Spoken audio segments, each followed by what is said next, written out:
Di dalam kehidupan kita sebagai seorang muslim, minimal 5 kali dalam sehari semalam kita mendengar seruan untuk mendirikan solat yang disebut azan.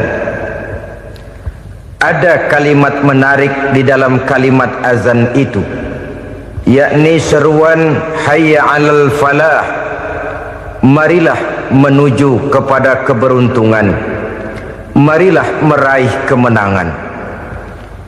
Seruan ini adalah kecenderungan dari setiap manusia, apapun warna kulitnya. Artinya, setiap orang dalam hidup selalu ingin meraih dan mencari kemenangan. Kemenangan akan melahirkan kepuasan batin, dan kepuasan batin memberikan kebahagiaan. Sedangkan kekalahan melahirkan penderitaan batin, dan penderitaan batin menjerumuskan seseorang di dalam berbagai bentuk kerugian. Jikalau inilah seruan azan, maka masalahnya ialah apa yang menyebabkan kita meraih kemenangan. Al-Quranul Karim memberikan tuntunan dan ajaran kepada kita bahwa orang-orang yang memperoleh kemenangan itu tidak lain adalah orang-orang yang bertakwa. Hanyalah mereka yang bertakwa kepada Allah Subhanahu wa ta'ala pada akhirnya akan tampil sebagai pemenang. Lalu siapa orang yang bertakwa itu? Dijelaskan dalam awal-awal Al-Baqarah, orang yang bertakwa yang akan meraih kemenangan. Pertama, allazina yu'minuna bil ghaib, yaitu orang-orang yang beriman kepada yang gaib, percaya bahwa ada alam yang gaib, alam yang abstrak, alam yang tidak bisa dijangkau oleh salah satu daripada panca indera kita. Mereka percaya dan beriman kepada adanya malaikat, beriman kepada adanya iblis dan jin, beriman kepada adanya alam kubur, beriman kepada adanya alam mahsyar, beriman kepada adanya alam akhirat, beriman kepada adanya surga dan neraka. Beriman bukan cuma sekedar beriman dalam ucapan bibir saja, tetapi beriman yang nilai iman itu mampu mewarnai gerak dan gaya hidupnya. Iman yang meresap sampai ke tulang sumsum, kemudian memberikan dampak positif di dalam kehidupan manusia. Alam, kita tahu, adalah sesuatu yang selain Allah, dan Allah bukanlah alam. Apapun namanya selain daripada Allah, itu adalah alam. Alam pada hakikatnya terbagi menjadi dua. Ada alam syahadah, alam nyata, alam konkret, alam yang bisa dijangkau oleh salah satu indera kita. Kemudian ada alam ghaib, alam yang tidak bisa dijangkau oleh panca indera kita, alam metafisika, alam abstrak, alam yang wajib kita imani keberadaannya. Kita percaya bahwa malaikat itu ada, kita percaya kepada jin, bahwa jin itu ada, kita percaya kepada adanya iblis dan setan. Bukan percaya kepada iblis dan setannya, percaya bahwa iblis dan setan itu ada. Itu termasuk salah satu daripada sifat orang yang bertakwa kepada Allah. Saudara-saudara kaum muslimin rahimakumullah, kecenderungan pembangunan yang lebih bersifat materialistis biasanya menggeser aspek kehidupan rohani. Orang berpikir empiri, dan dalam pola pikir yang demikian, maka alam gaib tidak lagi mendapat perhatian. Aspek kehidupan yang bersifat rohaniah malah mulai ditinggalkan. Akibatnya terjadilah kepincangan di dalam kehidupan kita. Pernah ada satu pengalaman pribadi dalam perjalanan kembali ke tanah air. Dalam pesawat di sebelah kanan saya duduklah seorang Jerman, namanya Heiner Simonsen. Iseng saya ajak kenalan, saya ajak ngobrol, saya tanya dia. Saya bilang, Mas Henner ini. Kalau pesawat yang kita tumpangi ini jatuh ke bawah, kira-kira apa yang bakal terjadi, Mas? Dia bilang, kita semua akan mati. Begitu? Iya. Oke. Apa itu mati? Tanya saya. Dia bilang, untuk tahu apa itu mati, kita harus tahu lebih dahulu apa itu hidup. Saya pikir nih bule bisa ngomong juga. Baiklah kata saya. Apa hidup menurut Anda itu? Oh, hidup itu dia bilang, kalau seluruh anggota badan kita bekerja secara normal, paru-paru memompa darah secara normal, jantung berdetak secara normal, sel-sel tubuh bekerja secara fit, dan organisme tubuh hanya mau bekerja secara normal, dia bilang, kalau kita memberi makan yang cukup, menu yang teratur, dan gizi yang lengkap. Saya bilang, kesimpulannya apa, Ner? Dia jawab, hidup adalah dari tangan ke mulut. Life is from the hand to the mouth, kata dia. Hidup adalah dari tangan ke mulut. Jadi masalah hidup tidak lebih daripada masalah isi perut. Orang pergi pagi, pulang sore, peras keringat, banting tulang, perut yang dibelain. Saya bilang, you are wrong. Sampean salah, Ner. Kamu orang Islam bukan? Bukan. Pantas. Kenapa saya salah? Dia bilang, ya jelas salah. Salahnya di mana? Kamu ini manusia. Kalau hidup cuma dari tangan ke mulut, saya bilang, kambing di kampung saya juga begitu pikirannya, Ner. Itu kambing di kampung saya, asal perutnya kenyang, sudah hidup dia. Perkara besok bagaimana, lusa prospeknya macam mana, bulan depan ada apa, kambing nggak pernah mikir.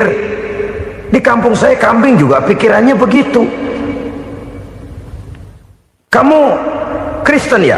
Tadinya. Loh kok tadinya, lalu apa sekarang kamu ini? Dia bilang, sekarang saya netral.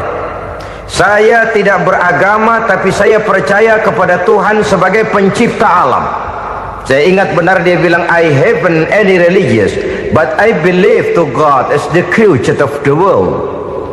Kenapa bisa netral begitu, Ner? Habis saya bingung katanya. Islam bilang Islam baik, Kristen bilang Kristen baik, Hindu Buddha bilang Hindu Buddha baik, semua agama baik. Saya netral sekalian, nggak beragama.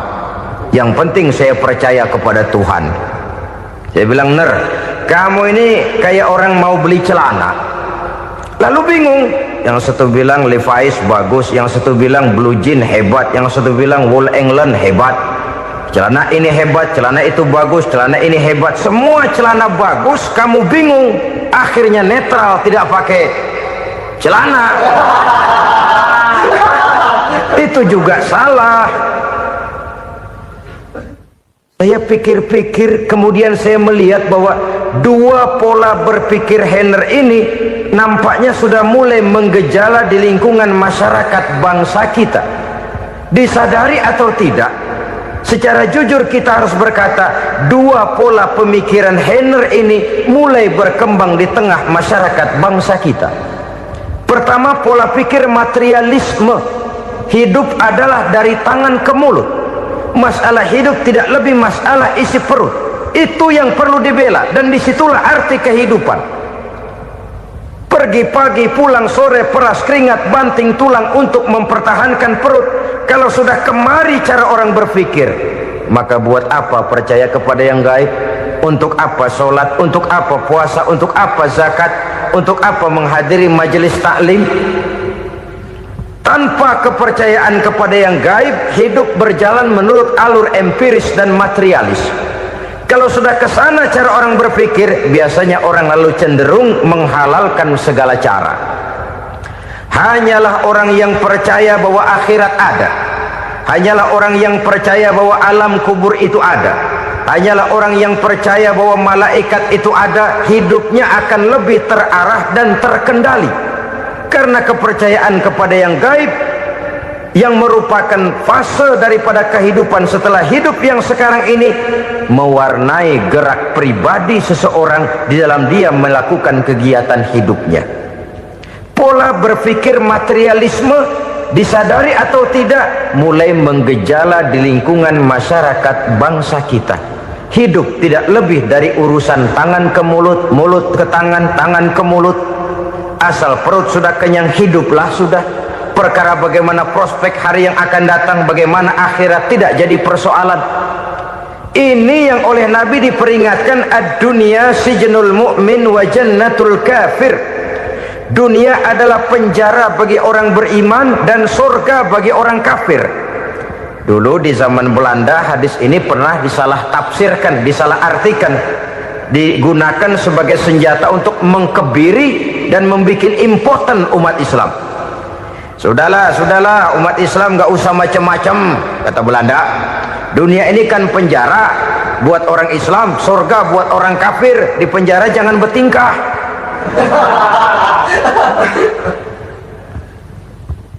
Pengertiannya tidak begitu. Dunia adalah penjara bagi orang mukmin. Artinya dalam kehidupan dunia seorang mukmin tidak bebas memperturutkan hawa nafsunya. Di penjara hawa nafsunya itu. Sebaliknya surga bagi orang-orang kafir. Buat orang kafir surgalah dunia ini. Mereka bebas memperturutkan hawa nafsunya, dilarang tidak terlarang, dicegah pun tidak tercegah. Mereka hidup menurut alur bisikan nafsu mereka sendiri. Kemudian bila ajal datang, maut merenggut nyawa, selesailah surganya sampai di situ. Maka bagi orang-orang yang tidak percaya kepada adanya akhirat, kepada adanya alam gaib, surganya sebatas umurnya. Sekali lagi, surganya sebatas umurnya. Bila umur selesai, ajal pun datang merenggut nyawa, selesailah sudah surganya sampai di situ. Alangkah pendeknya perjalanan orang-orang yang tidak percaya kepada alam gaib ini. Bagi kita mukmin, jikalau kita mampu memenjarakan hawa nafsu, kita bisa bahagia di dunia ini. Dan Islam memang tidak menyuruh kita sengsara di dunia. Raih dunia, kejar dunia, gapai dunia sebagai alat untuk mencapai kebahagiaan di akhirat nanti. Hidup adalah satu perjalanan panjang yang terbentang sejak kita terlahir dari alam rahim sampai kepada alam akhirat nanti. Andai kata kita gagal meraih kebahagiaan di dunia, toh kita masih punya akhirat. Tapi jangan jadi dalil yang melemahkan semangat. Biarin dah kita di dunia kebelangsak, yang penting akhirat. Akhirnya dunia benar-benar kebelangsak. Bagaimana dunia ini bisa kita raih, dan bagaimana meraih dunia untuk menunjang kepentingan akhirat nanti. Yang kedua, dari pikiran Heiner yang saya lihat menggejala di lingkungan masyarakat bangsa kita, timbulnya manusia-manusia netral. Seolah-olah Tuhan yes, agama no. Sama Tuhan percaya, agama ogah. Tuhan ngangguk, giliran agama godeng. Padahal hampir dalam setiap ayat dalam Quran, kata-kata amanu biasanya bergandeng dengan wa amilus sholihat. Iman dan amal soleh. Ini sebagai isyarat Tuhan dan agama jangan pernah dipisah-pisah. Apabila kita bertuhan, maka kita harus beragama. Apabila kita beragama, maka agama itu harus bersumberkan dari Tuhan yang kita imani itu. Tidak mungkin kita pisah, Tuhan yes, agama no. Sama Tuhan percaya tapi agama bikin sendiri. Sembayangnya cukup bengong 2 jam madep ngulon.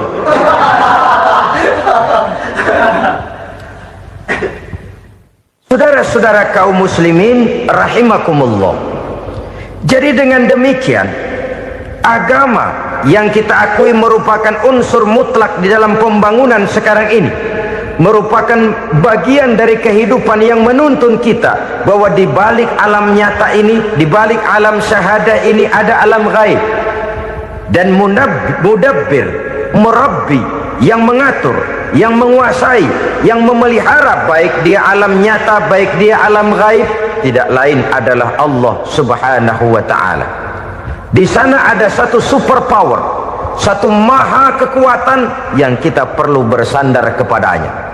Sebagai makhluk nyata yang hidup di alam nyata, berbuatlah secara nyata sebagaimana harusnya kita berbuat. Karena Islam jelas bukan agamanya orang pemalas. Islam jelas bukan agamanya orang yang mengajarkan setelah selesai sholat boleh duduk, nggelenggem ayam-ayam, ndelohom, menghitung bintang di langit sambil menunggu keajaiban. Tidak. Islam adalah agama yang mengajarkan apabila sholat sudah selesai kamu kerjakan, bertebaranlah di permukaan bumi, cari karunia Tuhanmu. Jangan hidup berpangku tangan menunggu keajaiban, karena hidup bukan undian. Jangan berharap untung besar tanpa mau peras keringat. Tapi di sebalik itu toh kita juga harus yakin bahwa di sisi usaha nyata yang kita lakukan ada satu super power, satu maha kekuatan gaib yang menentukan berhasil dan tidaknya usaha kita. Kepercayaan kepada hal semacam inilah yang mendorong kita untuk mempunyai sandaran vertikal, agar jikalau usaha ini berhasil, kita tidak lupa diri dan lupa daratan. Jikalau usaha ini gagal, kita tidak putus asa dan buruk sangka, tidak cupik pandangan dan sempit hati, tapi mampu melihat persoalan dengan kacamata putih sambil husnuzon kepada Allah Subhanahu wa ta'ala. Kita percaya malaikat itu ada yang namanya Raqib dan Atid, mengawasi gerak hidup kita sampai kepada gerak hati kita. Ini memberikan sugesti agar kita berhati-hati, tidak sejengkal tanah pun kita bisa berlindung dari pengawasan Raqib dan Atid. Ada munkar nakir yang akan menyoal kita di alam kubur. Ada malaikat Malik, penjaga neraka. Ada malaikat Ridwan yang menjaga surga. Kita percaya kepada adanya jin, kita percaya kepada adanya setan, iblis. Percaya kepada adanya, bukan mempercayai si setan, si iblis lalu menjadikannya sebagai teman. Tidak. Percaya bahwa mereka itu ada dan merupakan makhluk Allah yang gaib yang diciptakan Allah Azza wa Jalla. Kepercayaan kepada alam gaib memberikan motivasi terhadap gerak lahir manusia, sehingga dengan motivasi kepercayaan kepada yang gaib, gerak lahir jadi lebih terarah, jadi lebih terpelihara. Pernah seseorang bertanya, "Pak, apakah adanya akhirat bisa dibuktikan secara ilmiah?" Saya bilang tidak bisa, tidak bisa. Kenapa? Karena yang berangkat nggak pernah pulang kembali lagi.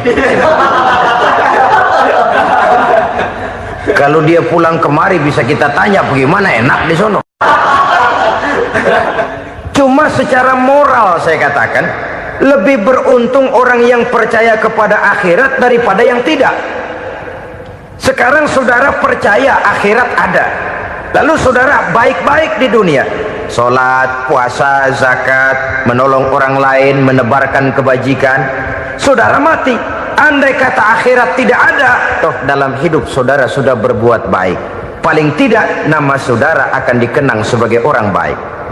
Sebaliknya, saudara percaya, kata saya, bahwa akhirat tidak ada, lalu hidup semau-maunya, tenggelam dalam maksiat dan munkarat, menentang Allah, tidak mau ruku dan sujud, lalu saudara mati, kemudian akhirat ada, ayo mau apa? Bekal tidak punya. Jadi secara moral lebih beruntung orang yang percaya kepada adanya akhirat daripada yang tidak percaya. Dan itu alam gaib yang tidak bisa dibuktikan secara eksat.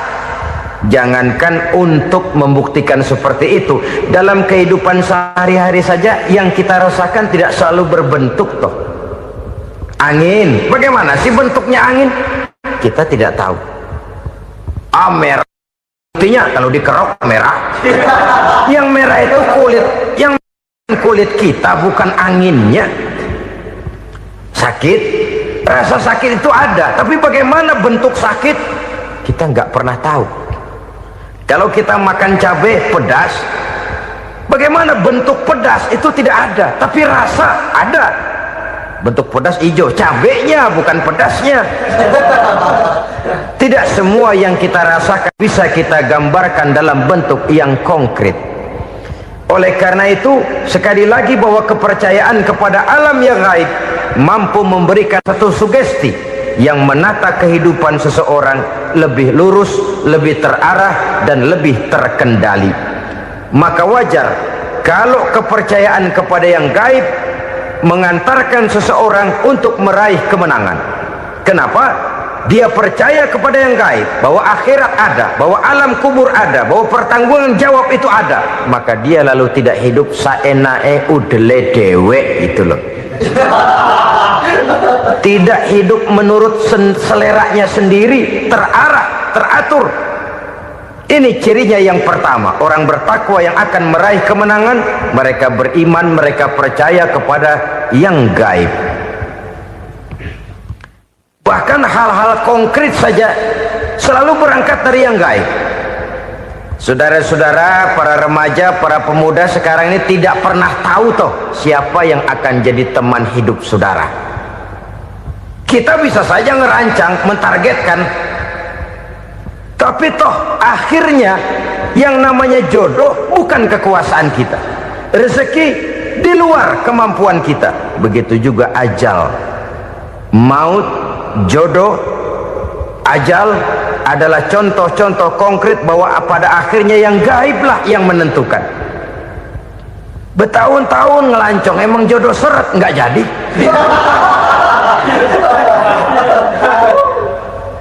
Begitu kenal baru setengah malam nginep ditangkap hansip.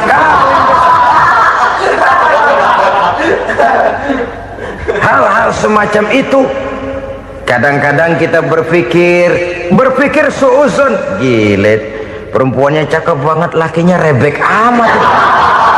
Memang begitulah jodohnya. Memang begitulah jodohnya. Saudara hadirin ma'asyiral muslimin yang saya hormati, jadi hal-hal yang konkret saja kita yakini sepenuhnya ditentukan oleh satu superpower yang gaib itu tadi. Dari sanalah segala ketentuan itu berangkat, dan kesanalah segalanya akan kembali. Maka kepercayaan kepada yang gaib meluruskan gerak hidup seseorang, dan itu akan mengantarkan dia kepada meraih kemenangan. Satu. Yang kedua, wa yuqimuna shalah. Orang bertakwa yang akan meraih kemenangan itu adalah orang-orang yang mendirikan sholat. Kenapa sholat mengantarkan orang untuk meraih kemenangan? Yang jelas, inna sholata tanha anil fahsya'i wal munkar.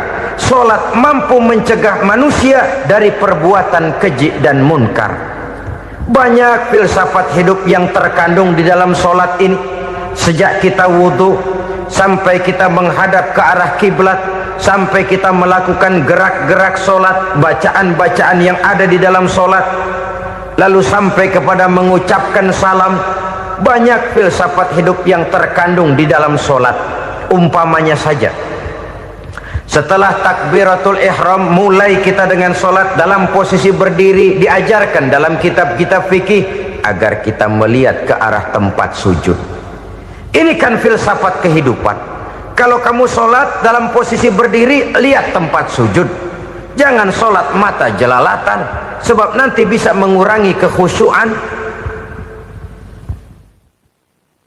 Jadi wajar kalau yang dikatakan bahwa yang paling afdol adalah shaf yang di depan. Kenapa? Secara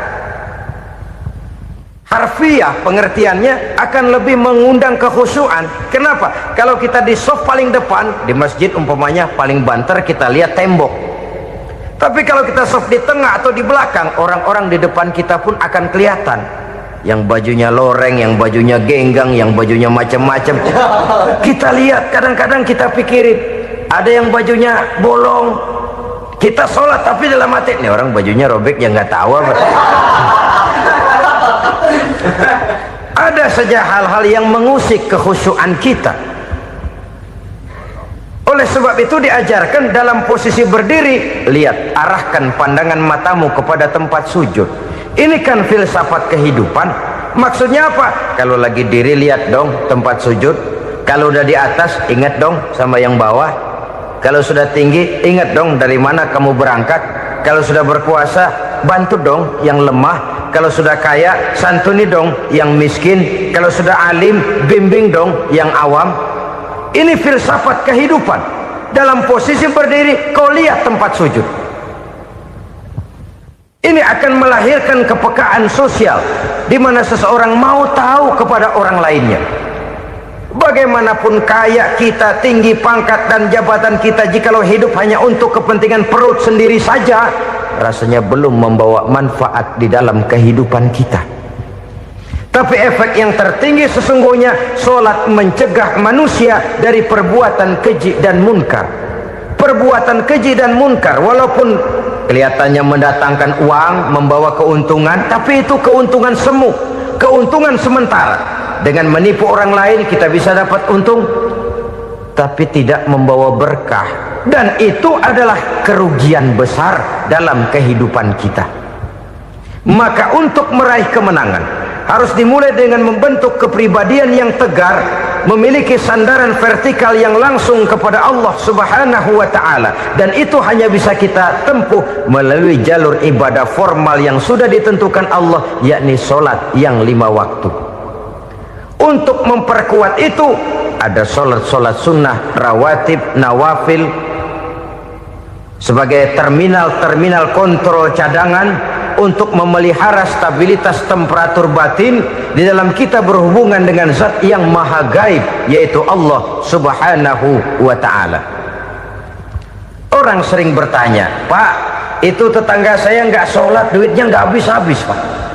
Nggak sholat tapi mobilnya tambah terus, nggak sholat tapi usahanya makin maju. Tapi di sisi lain ada orang yang rajin sholat, rezekinya butak bener, anaknya mana kurus, mana korengan. Saudara hadirin ma'asyiral muslimin rahimakumullah, harus saya katakan bahwa solat memang bukan untuk cari duit. Solat adalah sandaran vertikal kita kepada Allah.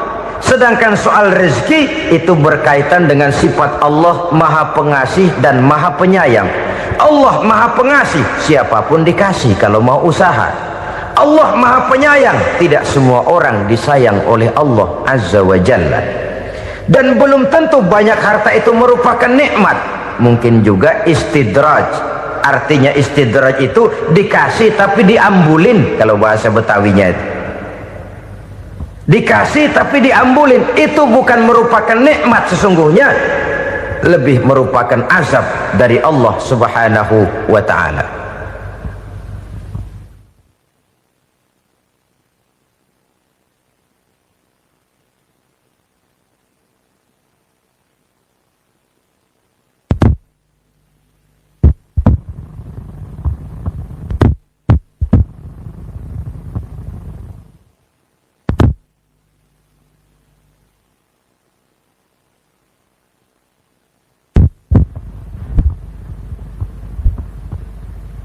Agama mempunyai sistem solat, dan kita umat Islam telah dituntun oleh Allah Subhanahu wa ta'ala yang wajibnya 5 kali dalam sehari semalam mendirikan solat, dan itu tentu berada dalam jangkauan kemampuan manusia. Pada awalnya barangkali kita memang merasa solat itu satu kewajiban, tapi semakin kita hayati makna, manfaat dan filsafat yang terkandung di dalam ajaran solat, semakin sampai kita kepada keyakinan bahwa solat adalah keperluan kita. Sehingga pada waktu tertentu dinilai puncaknya, kita tidak lagi akan berkata saya wajib solat, tapi kita akan berkata saya perlu solat. Kalau kita sudah merasakan itu adalah keperluan kita, nah di sanalah kita baru akan merasakan ruginya kalau hal itu tidak kita laksanakan. Sepanjang kita masih berkata saya wajib sholat, kita akan lebih merasakan dia sebagai beban ketimbang sebagai keperluan. Yang jelas Allah tidak memerlukan ibadah yang kita laksanakan ini. Dengan kata lain, Andai kata satu dunia penuh ini orang tidak ada yang sholat satu pun, Allah tidak akan turun dari jabatan Tuhan. Jangan lalu berpikir kalau kita ngambek se-RW kagak sembahyang Tuhan tekor kali ini ya. Tentu tidak. Itu perlunya kita, bukan perlunya Allah. Dan pada induknya kita akan berkata, saya perlu agama. Kalau secara induk kita sudah memerlukan agama, maka konsep-konsep yang ada di dalam ajaran agama itu pun adalah juga merupakan keperluan kita. Baik dia bernama sholat, baik dia bernama puasa, baik dia bernama zakat, baik dia bernama haji, seluruhnya adalah keperluan kita. Dan sesuatu yang kita perlukan apabila tidak kita laksanakan akan melahirkan kerugian di dalam kehidupan. Jangan heran kalau kita membaca riwayat perjalanan hidup para salafus soleh, orang-orang soleh. Ada yang tahajud sampai 100 rakaat, ada yang sholat malam kakinya sampai bengkak. Kita sekalinya bengkak biri-biri. Ada yang sholat membaca surah dalam Al-Quran sampai khotam Quran. Kok mau? Mereka sudah merasakan itu keperluan. Itu saja soalnya.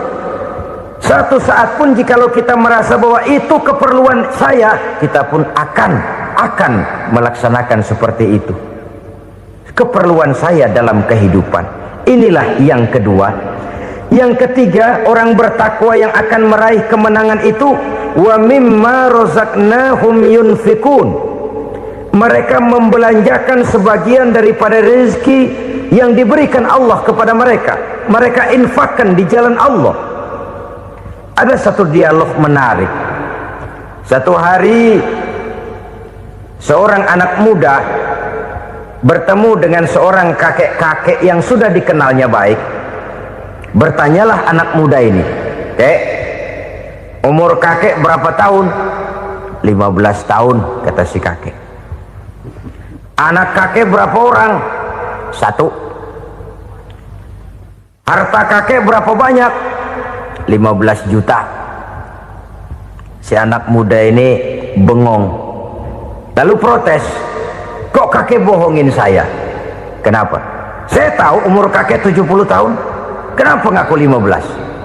Saya tahu anak kakek 5. Kenapa bilang 1? Saya tahu kakek miliuner, miliaran uang kakek. Kenapa ngaku cuma 15 juta? Begini, kata si kakek tadi. Benar, umur saya 70 tahun. Tapi dari umur yang 70 tahun itu baru 15 tahun terakhir ini saya merasakan ibadah kepada Allah. Meninggalkan maksiat, jauh dari segala macam munkarat. Maka yang 15 tahun inilah yang benar-benar saya rasakan sebagai umur saya. Benar anak saya 5, tapi yang 4 susah diatur. Cuman 1 rasanya nih yang bakal jadi si buah hati, belahan jantung, berlanjut cerita penerus sejarah. Cuma 1 ini yang saya harapkan, yang akan jadi anak soleh, yang akan membuat saya menerima pensiunan pahala. Kalau yang 4 apek dah, nggak ada harapan. Yang 1 nyekek botol mulu. Oh begitu, iya. Lalu kenapa kakek bilang harta kakek cuma 15 juta padahal saya tahu kakek uangnya miliaran, depositonya banyak? Ya karena 15 juta itulah yang saya ingat yang pernah saya belanjakan di jalan Allah. Saya merasa itulah harta saya yang sebenarnya. Yang miliaran yang saya simpan di bank kelak kalau satu saat saya mati akan jadi rebutan di antara anak-anak saya. Ya kalau anak saya soleh kayak yang 1 ini. Kalau yang 4 tadi udah tulen dia bakal berantem dah berebut tuh. Jadi 15 juta yang saya belanjakan di jalan Allah inilah yang saya merasakan benar-benar harta saya yang sesungguhnya. Dialog ini patut menjadi bahan renungan kita bersama. Diberikan kita umur 40, 50, 60, 70, 80. Berapa tahun dari umur yang diberikan itu yang jalan mulus, yang kita gunakan untuk melaksanakan ibadah? Banyak harta kita simpan di bank, di lemari, di dompet, di tas. Tapi berapa yang sudah kita depositokan di jalan Allah yang akan menemani kita di hari kita kembali nanti? Maka orang bertakwa yang akan meraih kemenangan, wa mimma razaqnahum yunfikun, mereka membelanjakan sebagian dari rezeki yang diberikan Allah di jalan Allah subhanahu wa ta'ala. Ma'asyiral muslimin rahimakumullah, zahirnya memang kita memberikan kepada orang lain, tapi hakikatnya kita menyimpan untuk diri kita sendiri. Kita memberikan kepada yatim piatu 25.000, zahirnya kita memberikan si yatim, hakikatnya kan kita cuma nyimpan. Saya berikan, titip kepadamu, ini untuk saya di akhirat. Kau boleh belikan baju, kau boleh belikan untukmu makan, kau boleh bayarkan sekolahmu, ini untuk saya. Hakikatnya kita nyumbang masjid 1 juta, zahirnya kita berikan kepada panitia masjid, tapi hakikatnya kan cuma titip 1 juta ya, untuk saya di alam kubur nanti. Silahkan kau boleh belikan semen, ini uang, belikan besi, belikan pasir, saya cuma sekedar titip untuk kepentingan saya. Hakikatnya kita cuma sekedar menitip. Sebagaimanapun pada hakikatnya, apapun yang kita miliki dalam kehidupan kan cuma sekedar hak guna pakai, bukan hak milik mutlak. Harta kita, rumah kita, kendaraan kita, kebun kita, pabrik kita, hak guna pakai saja. Hak milik mutlak cuma untuk Allah subhanahu wa ta'ala. Saudara-saudara kaum muslimin rahimakumullah, ini yang ketiga. Kemudian yang keempat, orang-orang bertakwa yang akan meraih kemenangan, allazina yu'minuna bima unzila ilaika, mereka yang beriman, mereka yang percaya kepada apa yang telah diturunkan kepadamu Muhammad, ay Al-Quran, yakni Al-Quranul Karim. Setelah percaya kepada yang gaib, mendirikan solat, kemudian menginfakkan sebagian dari rezeki yang diberikan Allah, mereka juga lalu percaya kepada yang diturunkan terhadap Nabi, yaitu tidak lain Al-Quranul Karim. Sekali lagi di sini, percaya bukan hanya sekedar percaya saja, tetapi percaya lalu menjadikan Al-Quran itu sebagai pedoman hidup. Sebab memang Al-Quran itu adalah GBHM, garis-garis besar haluan muslim.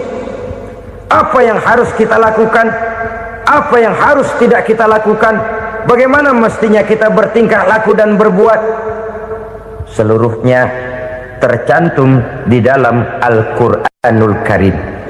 Itu sebabnya ketika satu hari Aisyah ditanya bagaimana akhlak Rasul, beliau menjawab, kana Rasulullah sallallahu alaihi wasallam khuluquhul Quran. Akhlak daripada Rasulullah tidak lain adalah Al-Quran.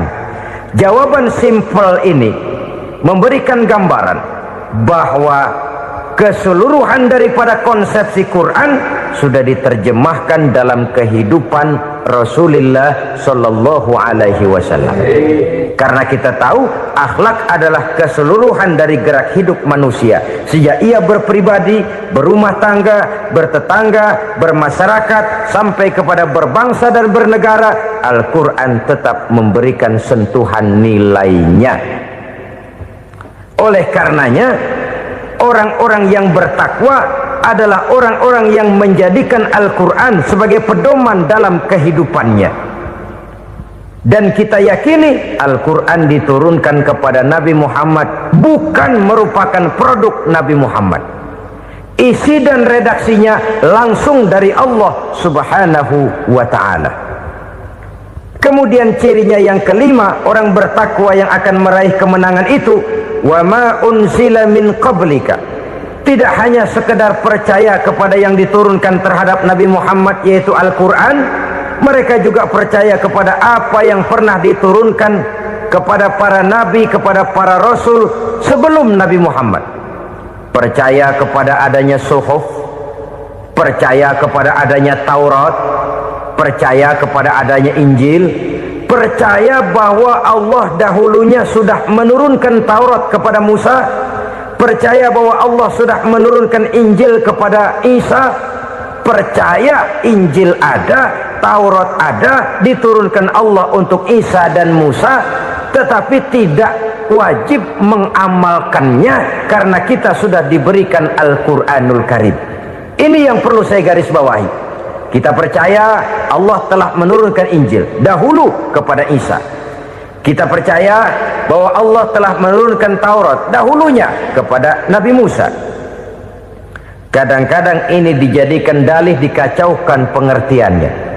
Quran saja mengajarkan bahwa orang yang bertakwa harus percaya kepada Injil, maka pakailah Injil. Apalagi kalau ayat sebelumnya ditilap, dihapus, dihilangkan, Injilnya yang ditekankan, maka akan terjadilah penekanan yang salah arah. Karena salah arah akhirnya bisa merusak dan menghancurkan akidah. Ketika Rasul suatu saat pernah ditanya orang, "Ya Rasul, bagaimana sikap kita sebagai muslim terhadap Injil yang ada sekarang?" Beliau menjawab, "La tukadzibuhu jami'an wa la tusaddiquhu jami'an." Jangan didustakan seluruhnya, jangan juga dibenarkan semuanya. Artinya, ini sudah merupakan gambaran dari Rasul bahwa dalam Injil yang ada sekarang masih ada ajaran-ajaran tauhid yang dibawa oleh Nabi Isa dan diajarkan kepada umatnya. Tapi juga dalam Injil yang sekarang ini sudah terkena intervensi dan investasi manusiawi.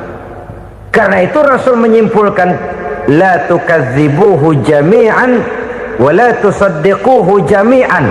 Jangan didustakan semua, jangan dibenarkan seluruhnya.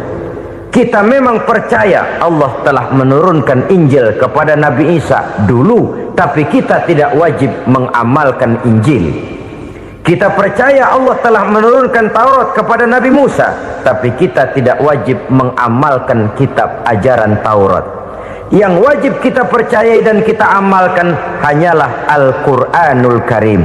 Kenapa? Oleh karena baik yang ada di dalam Taurat, baik yang ada di dalam Injil, tentu tercakup di dalam Al-Quran sebagai kitab terakhir yang diturunkan oleh Allah Subhanahu wa Ta'ala.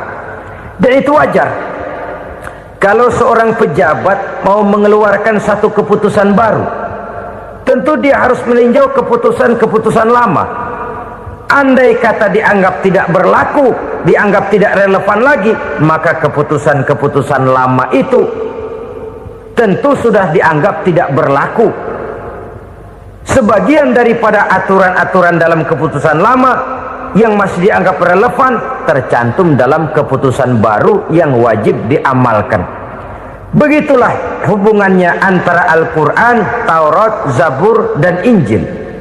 4 kitab samawi yang diturunkan Allah masing-masing kepada Zabur untuk Nabi Daud, Taurat untuk Nabi Musa, dan Injil untuk Nabi Isa alaihi wassalatu wassalam. Ketiga-tiga kitab itu kita percayai adanya.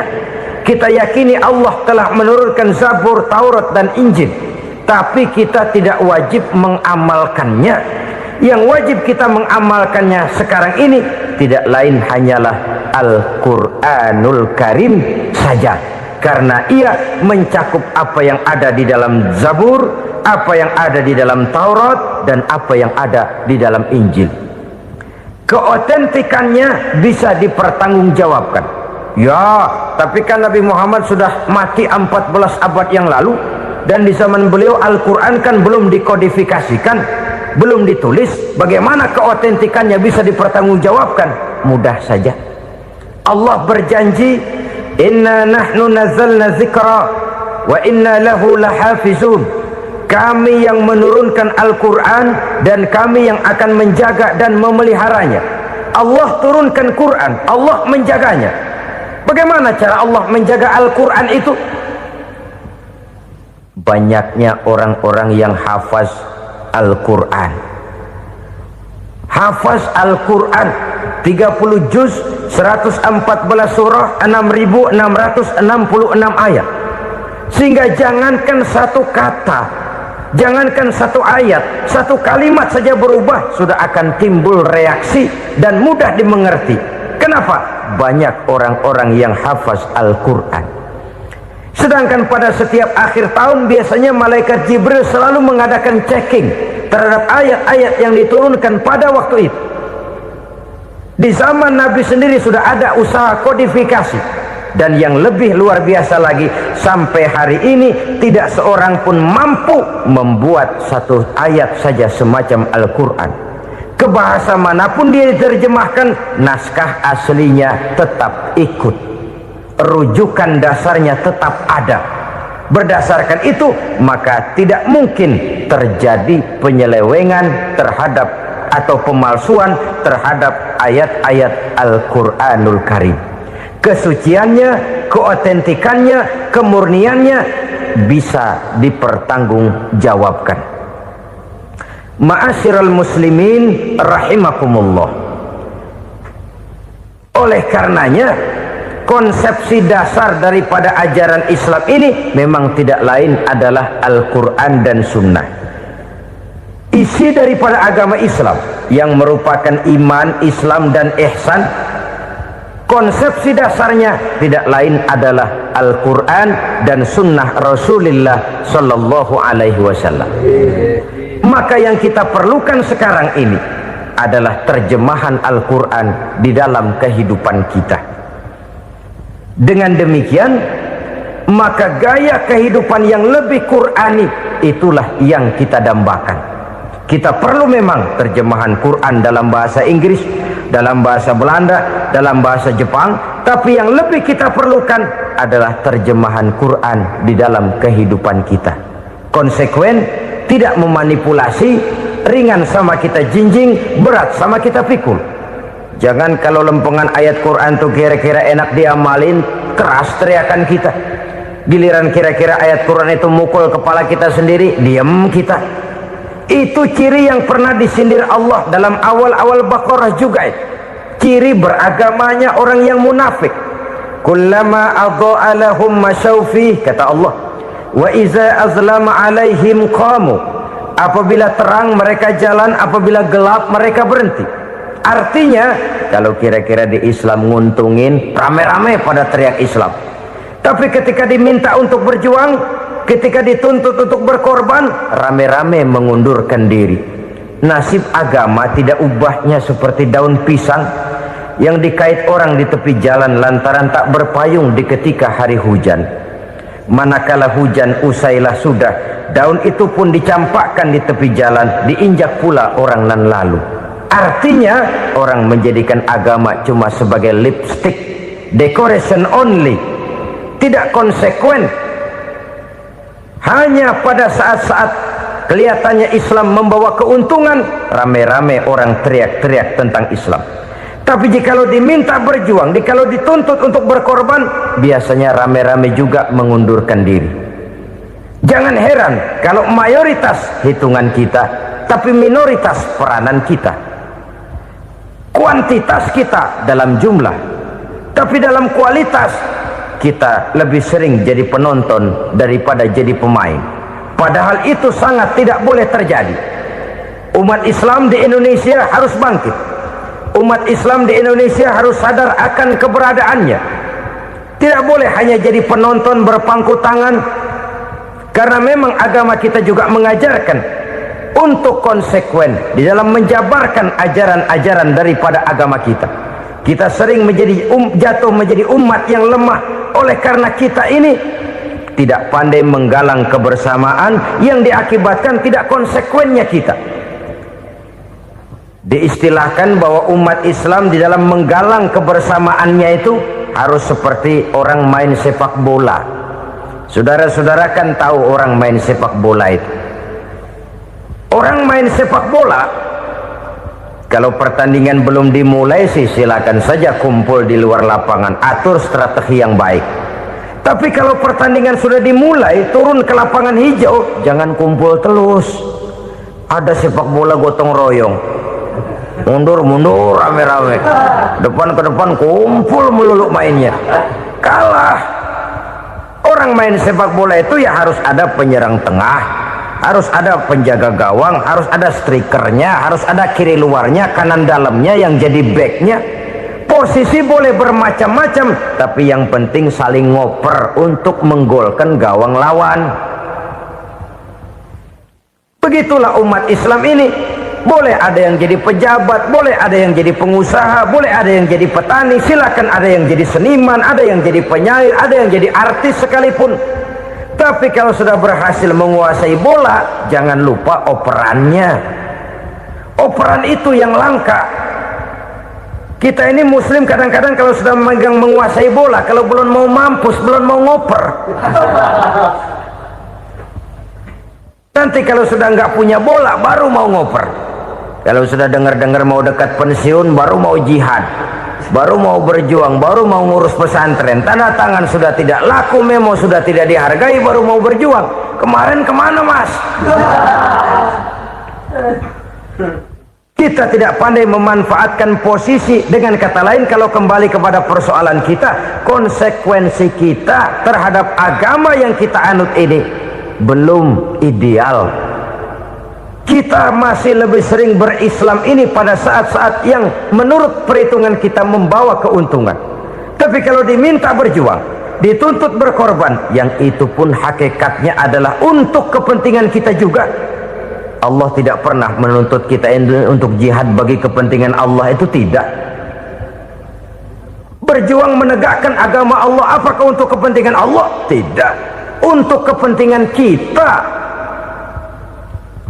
Sebab nilai-nilai jihad itu pada akhirnya akan membawa kita kepada satu kebahagiaan. Setidaknya kalau tidak di dunia, tentu di akhirat sebagai syahid.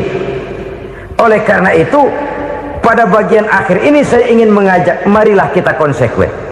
Sekali kita berkitabkan Al-Quranul Karim, mari dia kita jadikan pedoman. Jangan cuma kita jadikan sebagai penghias dinding, pelengkap rumah, bahwa di rumah kita ada Al-Quran, tapi yang baca kecoa. Habis pada bolong tuh Quran. Yang penting kan punya Quran. Ditaruh di pintu rumah, biar apa? Biar kuntilanak kagak masuk katanya. Ya apa itu nasib Quran, cuma kerjanya jaga pintu, ngusir kuntilanak, ngusir memedi. Bagaimana kita hidup menurut tuntunan Al-Quran? Kadang-kadang tidak pernah menjadi masalah bagi kita. Maka bagaimanakah Al-Quran akan mungkin membawa keberkahan dalam hidup kalau ajarannya kita injak-injak dalam keseharian kita? Mewujudkan gaya hidup yang lebih Qurani, itulah yang akan kita rintis di dalam kehidupan kita, bertahap, step by step, menurut kemampuan yang ada pada kita. Jika jalan ini tidak bisa kita selesaikan, percayalah akan ada generasi penerus yang akan melanjutkan usaha dan cita-cita mulia itu. Jadi percaya kepada Taurat, percaya kepada Injil, sekedar percaya Allah dahulunya sudah menurunkan itu, tapi kita tidak wajib mengamalkannya. Kenapa? Generasi Injil masa berlakunya sudah kedaluarsa. Taurat masa berlakunya sudah kedaluarsa. Injil pernah berlaku untuk orang Nasrani di zaman Nabi Isa. Taurat pernah berlaku untuk orang Yahudi di zaman Nabi Musa. Setelah generasinya berlalu, datang Rasul penutup yang membawa Al-Quranul Karim, maka Al-Quran itulah yang berlaku menjadi pedoman sampai hari akhir nanti. Jangan jauh dari Al-Quran, karena apabila ini kita lakukan, maka kita akan kembali kepada satu gaya hidup yang jauh dari tuntunan agama, dan itu artinya kita akan semakin jauh untuk meraih kemenangan. Saudara-saudara kaum muslimin rahimakumullah, yang keenam, yang terakhir, orang-orang bertakwa yang akan meraih kemenangan itu wabil akhirati hum yuqinun. Mereka percaya, mereka yakin seyakin-yakinnya akan adanya hari akhir, di mana seseorang akan mempertanggungjawabkan seluruh perbuatannya di dalam hidup ini, dan tidak ada satu perbuatan yang bagaimana kecilnya sekalipun yang tersembunyi dalam pandangan manusia yang tidak akan dibukakan persoalannya di mahkamah Qadi Rabbul Jalil di akhirat nanti. Itulah sebabnya maka percaya kepada akhirat disebut secara khusus Padahal di awal tadi sudah dijelaskan yu'minuna bil ghaib, percaya kepada alam gaib, dan alam gaib ini termasuk akhirat. Kenapa pada bagian akhir disebut lagi akhirat? Karena ternyata bahwa kepercayaan kepada adanya akhirat merupakan induk dari kepercayaan terhadap adanya malaikat, setan, jin dan lain sebagainya, dan akan lebih memberikan sugesti dalam kehidupan manusia untuk meluruskan gerak hidupnya. Jikalau satu saat tergerak hati akan berbuat kejahatan, ingin mencuri, sadarlah, awas ada akhirat. Sebab kalau kita cuma teriak awas ada polisi, itu cuma tertunda sementara. Begitu polisi meleng, embat. Kalau kita ingin berbuat jahat cuma berteriak awas ada hansip, cuma sementara ketika hansip itu ada. Tapi kalau ceritanya awas ada akhirat, mau menyeleweng awas ada akhirat, mau berjudi awas ada akhirat, mau mencuri awas ada akhirat. Keyakinan yang akan meluruskan gerak hidup manusia sehingga gerak itu jadi lebih terarah dan terkontrol, tidak merugikan baik diri sendiri, lebih-lebih orang lain. Ternyata bahwa kepercayaan kepadanya adanya hari akhirat sanggup menjadi sumber daya kontrol dari kehidupan manusia, sehingga ia tidak terjebak dalam perbuatan maksiat dan munkarat. Saudara-saudara kaum muslimin, inilah saja yang kita bicarakan pada pertemuan kali ini. Semoga Allah subhanahu wa ta'ala memberikan kekuatan zahir dan batin kepada kita. Amin. Untuk dapat meraih kemenangan dengan beriman kepada yang gaib, mendirikan solat, membelanjakan sebagian dari rezeki yang diberikan Allah, percaya kepada Al-Quran, beriman kepada kitab-kitab yang diturunkan sebelum Al-Quran, lalu meyakini adanya hari akhirat. Saya percaya kepada sesuatu yang saya mengerti, sesuatu yang boleh dipelajari sejak TK sampai perguruan tinggi, sejak anak-anak sampai kakek nenek. Saya bukan percaya kepada sesuatu yang saya tidak mengerti tapi yang harus saya percaya. Saya justru percaya kepada sesuatu yang memang saya mengerti. Saudara-saudara, demikianlah bahwa Tuhan dalam Islam adalah Tuhan yang terbuka, rasional, boleh dipelajari sejak kakek-kakek sampai anak-anak, sejak TK sampai kepada perguruan tinggi. Lalu yang kedua, masih menurut kata dia, saya adalah pengagum Amerika, dia bilang, sebagai penegak hak-hak asasi manusia, sebagai pahlawan demokrasi yang pagi-pagi sudah mencanangkan di dalam dia punya Declaration of Independence bahwa semua manusia dilahirkan sama, all men are created equal. Saya kagum dengan itu, sampai pada satu saat menurut cerita dia, saya berada di New York, saya mau masuk sebuah restoran, saya tertegun ketika saya akan masuk. Di pintu restoran itu tertulis white only, white only, hanya melayani kulit putih. Artinya sing kulite ireng minggir. Saya gelo, saya nelongso, bahasa Inggrisnya. Katanya all men are created equal, semua manusia dilahirkan sama. Lah ini kok tegel-tegele, kok sampai hati bikin tulisan hanya melayani kulit putih. Sampai saya melihat dalam Islam ini betapa si kulit putih dan si kulit hitam duduk saling berdampingan. Masjid menjadi simbol semangat kebersamaan mereka. Siapapun masuk masjid, buka sepatu. Di sana mereka menghadap ke arah yang sama, menyembah Allah Tuhan yang sama, mengikuti cara Rasul yang sama, melakukan gerak yang sama, membaca bacaan yang sama, dengan bahasa yang sama. Persaudaraan seperti inilah yang lama saya dambakan. Ini kenapa saya memilih Islam. Saudara-saudara kaum muslimin, saya ingin menggunakan cerita ini sebagai pengantar bahwa salah satu misi Islam memang membebaskan manusia dari ras diskriminasi. Nabi menyatakan, innallaha la yanzuru ila suwarikum wa amwalikum, walakin yanzuru ila qulubikum wa a'malikum. Sungguh Allah tidak melihat tampangmu, Allah tidak melihat potonganmu, Allah juga tidak melihat hartamu. Yang Allah lihat adalah hati dan amal perbuatanmu. Islam membebaskan manusia dari ras diskriminasi. Dari manapun orang datang, apapun warna kulitnya, dari suku apapun ia dilahirkan, akidah mengikatnya dalam satu persaudaraan yang mesra, persaudaraan Islam. Nilai manusia dengan demikian bergantung kepada ketakwaannya. Takwa, seperti kita tahu, adalah bahasa Quran yang sudah menjadi bahasa kita. Sedemikian sering kalimat ini dipakai, sampai-sampai ia mengalami pergeseran dari arti yang sebenarnya. Takwa, sejauh yang kita baca dari peninggalan para ulama kita, mempunyai konotasi imtithalul awamir wajtinabun nawahi, melaksanakan seluruh yang diperintah Allah dan meninggalkan semua yang dilarangnya. Apa perbedaan prinsipnya? Kalau melaksanakan perintah itu sesuai dengan kemampuan, tapi menjauhi larangan itu mutlak. Enak kalau ada ayat jauhilah larangan Allah semampu kamu, enak. Yang semampu kita itu melaksanakan perintah, tapi kalau sudah meninggalkan larangan mutlak, jauhi, tinggalkan. Disitulah nilai ketakwaan seseorang. Ini kan enggak, karena takwa digunakan oleh semua orang, akhirnya artinya bergeser. Semua ngomong takwa. Pejabat kalau dilantik bertakwa, bertakwa, bertakwa, sampai membleh bertakwa. Setelah pelantikan mata takwa ngalor, dia ngidul. Harus dikembalikan kepada pengertian asalnya. Takwa itu adalah komitmen seseorang kepada perintah Allah dan komitmen meninggalkan yang dilarangnya sesuai dengan kemampuan. Di situ nilai manusia dalam pandangan Allah.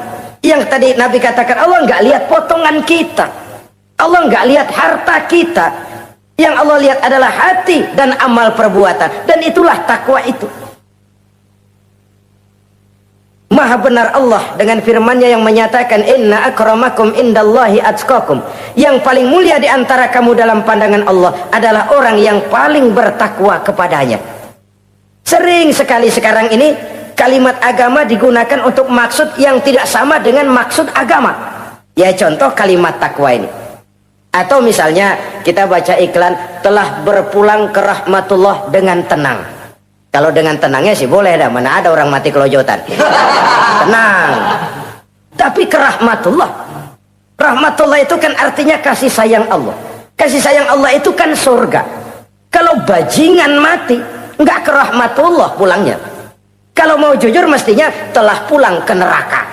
Kalau mau jujur, kalau mau pakai bahasa netral sopan, telah berpulang. Begitu sajalah. Pulang kemana? Ya sesuai dengan amalan dia. Tapi kita kadang salah kaprah menggunakan kalimat rahmatullah untuk yang tidak baik. Termasuk di dalamnya penggunaan kalimat takwa ini. Padahal disinilah nilai manusia dalam pandangan Allah. Kalau manusia dinilai dari potongannya, oh bintang film nomor 1 masuk surga. Kalau manusia dinilai dari hartanya, konglomerat nomor 1, kita mau belakangan, buncit banget gitu. Allah maha benar. Yang paling mulia di antara kamu dalam pandangan Allah, yang paling bertakwa kepadanya. Nah, apa sih sifat-sifat orang takwa itu? Ini yang akan kita bicarakan pada pertemuan kali ini. Berangkat dari surah Al-Baqarah ayat 3 sampai dengan ayat 5, kita akan melihat 5 tanda orang-orang takwa itu. Apa dia? Pertama, alladzina yu'minuna bil ghaib. Orang yang bertakwa adalah orang yang beriman kepada hal-hal yang gaib. Kita tahu bahwa yang ada ini kan cuma 2 saja pada hakikatnya. Pertama Allah, dan yang kedua alam. Allah adalah apa yang selain alam. Yang selain alam itu ya Allah namanya. Allah itu bukan alam, dan alam bukannya Allah. Allah disebut Khalik, alam disebut makhluk. Kemudian alam ini kan ada 2 macam. Ada alam nyata, ada alam gaib. Ada alam syahadah, ada alam gaib. Alam nyata kita sebut dengan alam fisika, dan alam gaib kita namakan dengan alam metafisika. Termasuk dalam alam gaib ini kita wajib beriman. Akhirat, alam gaib, kita percaya akhirat itu ada. Alam kubur, alam gaib, kita yakini keberadaannya. Malaikat, alam gaib. Jin, alam gaib. Setan, genderuwo, memedi, kuntilanak, tuyul. Kita percaya kepada iblis, percaya bahwa iblis itu ada. Kita percaya kepada malaikat, percaya bahwa malaikat itu ada. Dan kepercayaan ini sudah nature. Kalau kita lihat dalam dunia animisme, orang dahulu menyembah pohon sebenarnya kan karena dia percaya bahwa pohon punya kekuatan. Kekuatan itu yang disembah untuk mengharap manfaatnya atau terhindar dari bahaya yang bisa ditimbulkannya. Orang menyembah api karena percaya di balik api itu ada kekuatan. Orang menyembah lautan begitu, orang menyembah gunung begitu. Nah, Islam mengarahkan ini kepada hal-hal yang lebih konkret. Percaya kepada alam gaib. Bahwa di balik alam nyata ini ada alam yang tidak nyata. Apakah itu namanya akhirat, alam barzah, malaikat, jin, itu semua termasuk di dalam alam yang gaib. Orang yang bertakwa, alladzina yu'minuna bil gaib. Dia percaya kepada yang gaib-gaib itu. Percaya tentang adanya. Bukan percaya kepada iblis lalu ngikutin si iblis, bukan. Kita percaya yang namanya iblis itu ada. Setan itu ada, jin itu ada, malaikat itu ada, alam kubur itu ada. Sebagai makhluk yang diciptakan oleh Allah dan Allah sebagai khalik. Baik alam syahadat, baik alam gaib, penciptanya tetap Allah Subhanahu wa ta'ala. Allah menciptakan siang, Allah ciptakan malam, Allah ciptakan yang baik, Allah ciptakan yang tidak baik. Apa perlunya? Ada manfaatnya untuk keseimbangan dalam alam ini. Manusia kan diberikan kebebasan bahwa segala sesuatu sudah ditentukan Allah memang, tapi kan tidak diberitahukan ke kita. Alam naj'al lahu 'ainaini wa lisana wa syafatain. Bukankah kami berikan kamu dua mata, dua telinga, lidah? Bukankah kami berikan kamu kemampuan untuk berpikir? Kami berikan tunjukkan dua jalan, yang baik, yang tidak baik. Kira-kira manusia, ini jalan kebaikan, akhirnya akan sampai ke surga. Ini jalan kejahatan, akhirnya akan sampai ke neraka. Silakan kamu memilih. Agar kamu tidak salah pilih, kami berikan otak, kami turunkan rasul, kami turunkan wahyu, kami turunkan agama. Kalau sudah semikian komplitnya masih salah pilih juga, emang dasar rezeki bonyok. Dikasih otak, diturunkan nabi dan rasul, diturunkan wahyu, ditunjukkan jalan kebenaran. Malahan kata Imam Mustafa Al-Maraghi, Allah memberikan petunjuk kepada kita itu bertahap. Pertama diberikan yang namanya hidayatul ilham, insting. Insting ini tingkatan dasar yang sangat diperlukan oleh manusia. Kita bisa lapar, kita bisa sedih, kita bisa gembira, kita bisa nangis, kita bisa ketawa. Nggak ada yang ngajarin. Belum pernah saya melihat ada kursus ketawa, belum pernah. Belum pernah ada akademi pertangisan, nggak ada. Itu insting yang kita bawa sejak lahir. Dan anehnya ketawa tiap orang nggak sama, nangis tiap orang nggak sama. Itu insting. Bayangin kalau gitu itu nggak ada, kita nggak bisa sedih, nggak bisa gembira, kita nggak bisa ketawa, nggak bisa nangis. Polos hidup ini, kayak boneka. Nggak ada insting. Nah, ini juga diberikan kepada binatang. Binatang kan cuma instingnya insting rendah. Binatang marah bisa marah, tapi perasaan mulia binatang nggak punya. Kepengen dipuji kan kagak ada binatang. Dia cuma punya perasaan-perasaan rendah. Marah, pengen tahu kebo kita sodok, marah dia. Perasaan rendah, lapar binatang punya, kenyang binatang punya, tapi perasaan tinggi binatang nggak punya. Kepengen hidup lebih baik, nggak ada. Kepengen hidup terhormat, nggak ada. Senang kalau dipuji, nggak ada. Coba dah kebo kita puji habis-habisan, diam aja dia. Waduh, lu bukan main, hebat bener. Ya tetap aja kebo. Atau kita caci maki, nggak bakal dia marah. Ini perasaan tinggi, ingin lebih baik, ingin lebih terhormat, senang kalau dipuji, marah kalau dicaci. Itu perasaan tinggi yang hanya diberikan kepada manusia. Manusia dipuji senang, dicaci marah. Orang kita puji walaupun wah kamu hebat bener, walaupun dia bilang ah kamu bisa aja, tapi kupingnya tetap aja mekar. Senang kalau dipuji. Insting yang rendah diberikan juga kepada binatang, tapi bukan insting yang tinggi. Ini petunjuk pertama. Dengan itu kita punya perasaan dasar untuk mengagumi, untuk sedih, untuk gembira dan sebagainya.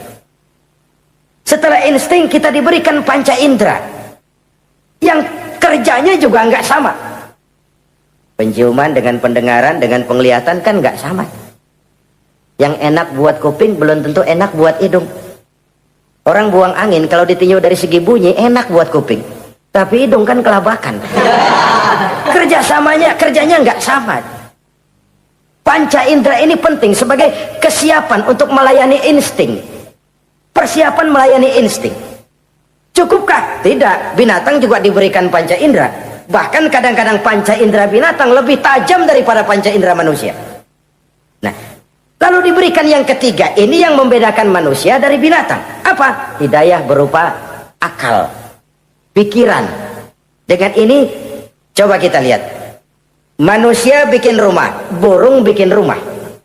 Tapi bandingkan, rumah burung dari tahun atu, ya gitu-gitu aja. Tapi rumah manusia, Masya Allah, modelnya macam-macam. Ada yang kita dari jauh nggak ngerti ini celengan apa rumah orang ini, bundar begini. Binatang bikin rumah, manusia bikin rumah. Binatang bikin rumah dengan insting, manusia bikin rumah dengan otak. Hasilnya berbeda. Manusia tidak punya sayap, tapi dengan otaknya dia bisa terbang lebih tinggi dari burung. Manusia tidak bernapas dengan insang, tapi dengan otaknya dia bisa nyelam lebih dalam daripada ikan. Ini kelebihan manusia dari binatang, diberikan otak. Belum cukup rupanya otak, karena otak ini penemuannya relatif. Apa yang dianggap hari ini benar, besok udah nggak benar. Apa yang hari ini otaknya bilang baik, besok dia bilang jelek. Apa yang hari ini otaknya bilang katakan jelek, besok dia bilang baik. Yang relatif tidak bisa dijadikan pegangan. Maka Allah lalu memberikan yang keempat, Hidayatuddin namanya, petunjuk berupa agama. Diberikan insting, diberikan panca indera, diberikan otak, lalu diberikan agama. Turun para rasul yang 25 itu yang merupakan mata rantai yang berkaitan, tidak terpisah. Misi samawi, semuanya sama bersumber dari Allah yang satu itu. Setelah agama datang, masih ada yang lebih penting. Apa? Hidayah yang disebut taufik. Persesuaian kehendak antara kita dengan Allah. Kalau taufik tidak datang, kalau taufik tidak dapat, Kan'an saja anak Nabi Nuh kufur. Anak Nabi tidak dapat taufik namanya itu. Agama turun, bapaknya Nabi. Bapaknya Nabi. Azar, ayahnya Nabi Allah Ibrahim, tidak mendapat taufik. Lalu Abu Jahal, Abu Lahab, pamannya Nabi, tidak mendapat taufik. Lalu istrinya Nabi Lut tidak mendapat taufik. Bayangkan ini, anak Nabi, paman Nabi, bapak Nabi, istri Nabi. Taufik inilah yang hak prerogatif Allah. Insting semua dikasih, panca indera semua dikasih, otak semua dikasih, agama kepada semua.